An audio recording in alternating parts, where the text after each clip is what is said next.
On December 5, 1872, a Canadian crew spotted a ship drifting 400 miles east of the Azores. Her sails were partially set, and she was moving under wind power, but her course was entirely erratic. When a boarding party climbed onto the deck, they found a ship in excellent condition. There were a few feet of water in the hold, normal for the rough North Atlantic weather, but her hull was perfectly seaworthy. Below deck, they found enough food, water to last 6 months, and 1,701 barrels of crude alcohol, all entirely intact. The crew's personal belongings remained in their quarters. One sailor's clothing was laid out on his bunk as if he had just been about to dress. Everything was exactly as it should be, except for one detail. All 10 people on board were gone. There were no bodies, found no blood, and no signs of a struggle. This was not amateur panic. The man in charge was Captain Benjamin Spooner Briggs, a deeply experienced master sailor respected throughout the maritime community. He had made this exact crossing many times, and he felt confident enough to bring his wife and 2-year-old daughter along for the trip. The ship's logbook, left open on the captain's desk, confirmed the routine nature of the voyage.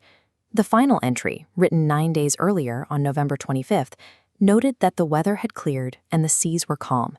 It described a perfectly normal morning. This leaves us with a contradiction that has lasted a century and a half.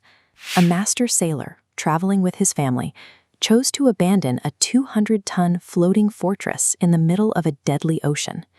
To understand why, we have to look past what the boarding party found and focus on what was gone.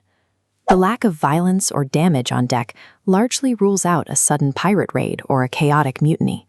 What was missing were specific, vital tools. The ship's official register, the chronometer, and the sextant were all gone. These are heavy, complex instruments. Gathering them requires time and a clear mind, pointing to a calculated, planned evacuation rather than a blind scramble. They also took the single wooden lifeboat. The crew decided that stepping out of a massive, seaworthy merchant vessel and into a tiny open boat in the North Atlantic was their best chance at survival. The boarding party noted a specific anomaly. The main halyard, a thick, heavy rope used to raise sails, was broken and hanging over the side of the ship into the water. This suggests a specific strategy. Maritime historians believe the crew didn't intend to let the Mary Celeste go. Instead, they likely tethered the lifeboat to the ship, trailing behind while waiting for an onboard emergency to pass. But in heavy ocean swells, the immense weight of the larger vessel snapped the rope, severing the connection instantly. This tethered approach implies the crew was fleeing a specific, localized threat on the ship itself. They were making a bet that the lifeboat was a safer temporary shelter than the massive vessel they were keeping within reach. The likely source of that threat was the cargo. Of the 1,701 barrels of crude alcohol on board, 9 were later discovered to be empty.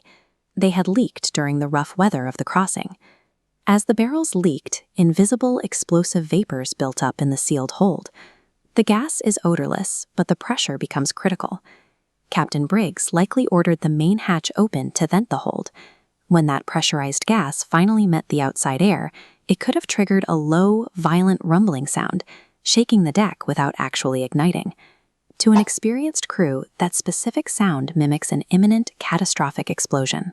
While some suggest a waterspout or a seaquake caused the panic, an expert lay Briggs would require absolute certainty before abandoning his ship.